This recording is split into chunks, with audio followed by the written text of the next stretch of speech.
അപ്പോൾ അതേ ഞാനും ഏട്ടനും ഫിദപ്പനും കൂടി ഒരു കുട്ടി ഷോപ്പിങ്ങിന് ഇറങ്ങുകയാണ് കേട്ടോ. നമ്മുടെ ഒറ്റപ്പാലം റോയൽ സിൽക്സിക്കാണ് കേട്ടോ പോയിട്ടുണ്ടായിരുന്നത്. സാധാ നോർമൽ ഡ്രസ്സ് എടുക്കാനാണ് പോയത്. പക്ഷെ അവിടെ എത്തിയതിന് ശേഷമാണ് കേട്ടോ ഏട്ടൻ പറഞ്ഞത് എനിക്ക് ബർത്ത്ഡേക്കുള്ള ഡ്രസ്സ് മേടിച്ച് തരാമെന്ന്. നെക്സ്റ്റ് ഡേ ആയിരുന്നു കേട്ടോ എൻ്റെ ഡേറ്റ് ഓഫ് ബർത്ത് വരുന്നത്. അവിടെ കയറുന്നതിന് മുന്നേ തന്നെ ഫിദപ്പൻ്റെ കണ്ണ് പോയത് അവിടെ ഐസ്ക്രീമിക്കായിരുന്നു കേട്ടോ.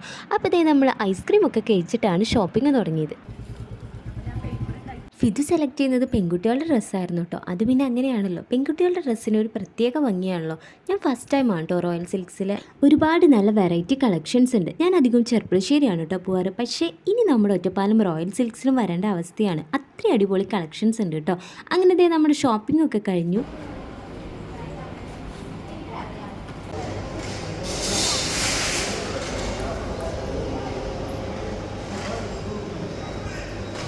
പിന്നെ ഇതേ നമ്മൾ വിട്ടത് നമ്മുടെ ചെനക്കത്തൂർക്കായിരുന്നു കേട്ടോ.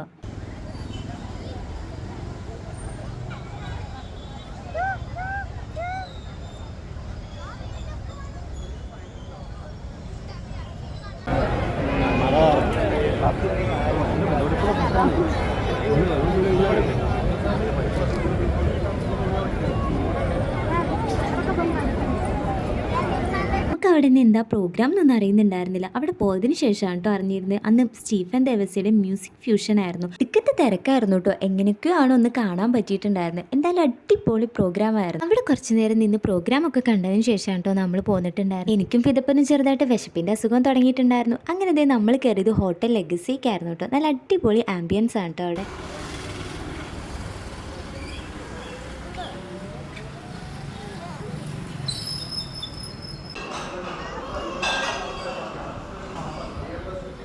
ഒരു 10 മണിയൊക്കെ കഴിഞ്ഞിട്ടുണ്ടായിരുന്നു കേട്ടോ. അങ്ങനെ 2 ബിരിയാണി ഒക്കെ ഓർഡർ ചെയ്ത് കഴിച്ചിട്ടാണ് കേട്ടോ നമ്മൾ വീട്ടിൽ പോയത്. അപ്പോൾ ഇന്നത്തെ വീഡിയോ ഇത്രേ ഉള്ളൂ. ടാറ്റാ.